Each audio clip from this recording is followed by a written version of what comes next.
बादशाह वक़्त ने अपने वज़ीर से पूछा कि ये मेरे नौकर मुझसे ज़्यादा खुश कैसे रहते हैं, जबकि इनके पास कुछ भी नहीं और मेरे पास किसी चीज़ की कमी नहीं। वज़ीर ने कहा, बादशाह सलामत, आपने किसी खादम पर कानून नंबर 99 का इस्तेमाल करके देखिए। बादशाह वज़ीर से पूछा, अच्छा ये कानून नंबर 99 क्या होता है?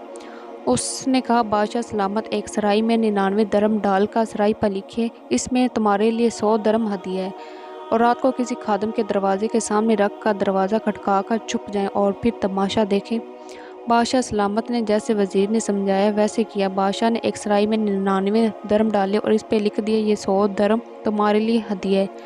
बादशाह ने एक खादम के दरवाजे पर रख दिया और दरवाज़ा खटकाया, चुप कर तमाशा देखना शुरू कर दिया। अंदर से एक खादम निकला, सराय उठाई, घर चला गया, दरम गिनने लगा तो 99 निकले। सराय पर लिखा हुआ था कि 100 दरम। जो सोचा, लेकिन एक दरम कहीं बाहर गुम हो गया तो खादम, उसके घर वाले सब बाहर निकले और दरम की तलाश शुरू कर दी। उनकी सारी रात इसी तलाश में गुजर गई कि खादम का गुस्सा देखने के काबिल था। कुछ रात सब्र और बाकी की रात बुक बुक और चूक में गुजार दी। खादम ने अपने बीवी बच्चों को सुस्त भी कहा, क्योंकि वो दरम तलाश करने में नाकाम रहे थे। दूसरे दिन ये मुलाजम महल में काम करने गया तो उसका मिजाज मकदाल, आंखों से चक्कर आते, काम से झंझलाहट, शक्ल पर अफसुदगी थी। बादशाह समझ गया कि 99 का कानून क्या होता है। लोग इन 99 नेमतों को भूल जाते हैं जो अल्लाह ताला तबारक ताला ने उन्हें अता फरमाई होती हैं, और सारी ज़िंदगी उस एक नेमत के हसूल में सरगर्दा रह कर गुजार देते हैं जो इन्हें मिली नहीं होती।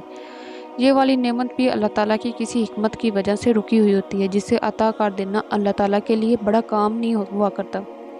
मेरे अजीज़ लोग, अपनी एक नेमत के लिए सरगर्दा रहकर अपने पास मौजूद 99 नेमतों की लज़्ज़तों से महरूम होते हैं। अपनी 99 नेमतों पर अल्लाह ताला का तबारक ताला का एहसान मानिए और उनसे मुस्तफ़ीद होकर शुक्र अदा कीजिए।